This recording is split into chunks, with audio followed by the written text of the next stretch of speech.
Hey everyone, welcome back. Today we're going to look at the number line. So just to start off, integers, as a reminder, are whole numbers that can be positive, negative, or zero. And then we can use a number line to help visualize integers. And so integers are 0, 1, 2, 3, 4, 5, and then also the negatives. So negative 1, negative 2, negative 3, etc., all the way to infinity. And so we can draw here a number line to help visualize integers. And so we see that the numbers get bigger as we move to the right and smaller as we move to the left.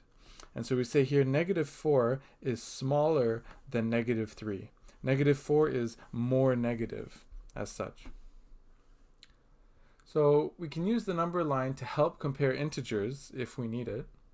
And so let's look at some examples. Compare each pair of integers. So we have 6 and 3. And so 6 is greater than 3. 6 is more to the right. So 6 is greater than 3. Negative 2 and 4. So negative 2 and 4, like that. Negative 2 is smaller. So this is why we have negative 2 smaller than 4. And then negative 4 and negative 1. So negative 4 and negative 1. Negative 4 is more small. It's more to the left, like that. So negative 4 is smaller than negative 1, like that. Okay, so why don't you go ahead and compare each pair of integers yourself. Go ahead and pause the video and do that.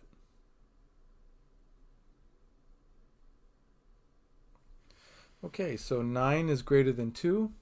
Negative 3 is smaller, so negative 3 is smaller than 4. Negative 2 and negative 5. Negative 5 is more to the left as such, so it's smaller than negative 2. Or we could say negative 2 is greater than negative 5, like that.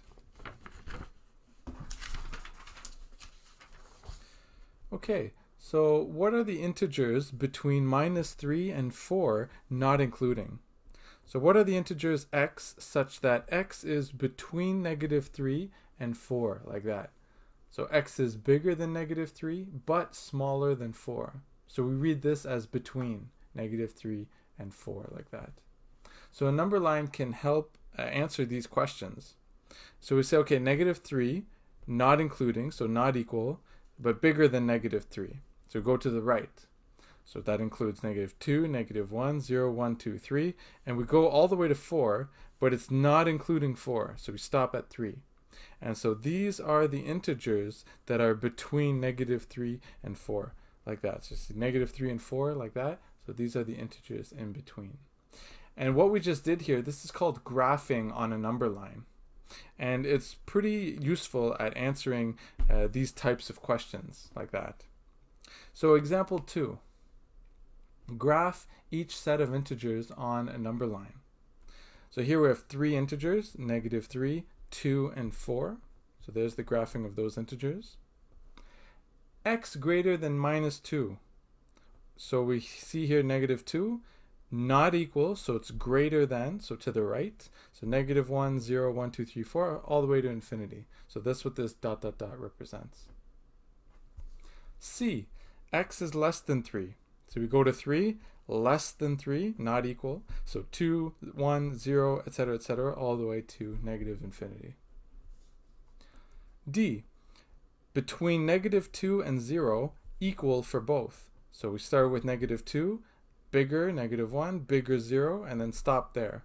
So these are the 3 integers in between negative 2 and 0 and equal. E, between negative 4 and negative 1. When it's not equal, sometimes we call that strictly in between.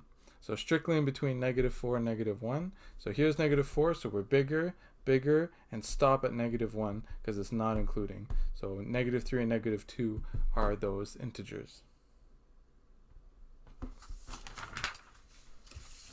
Okay, so time for some practice. So practice number 2. Graph each set of integers on a number line. So go ahead and pause the video and answer those questions.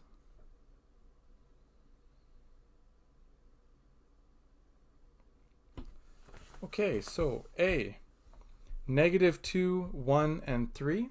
That's that there. Greater than negative 3, so not equal, greater than negative 3, bang, bang, bang, like that. C, x less than 2.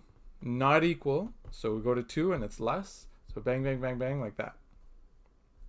D, in between -1 and 4, allowed to be equal. So we have -1, 0, 1, 2, 3, 4, like that. So in between -1 and 4, allowed to be equal. E, allowed to be equal to 0, but not -3. So in between -3 and 0. So greater, so -2, -1, 0, allowed to be 0. So those are those integers. Okay, we're going to look at a new term. You might have run into this before. It's called opposite of an integer. So let m be an integer. Then the opposite of m is -m, like that.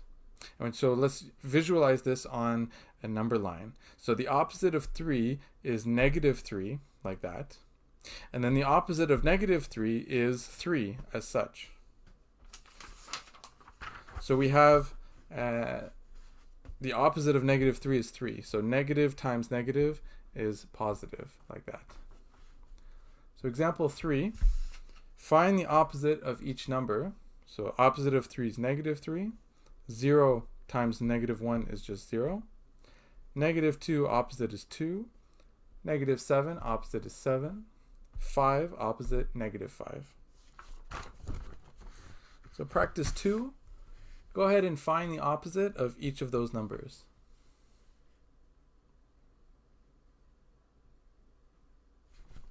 Okay, so opposite of 8 is -8. -2 is 2. 4, -4. -7, 7. And 6, -6, like that. And that's it. I'll see you guys in the next video.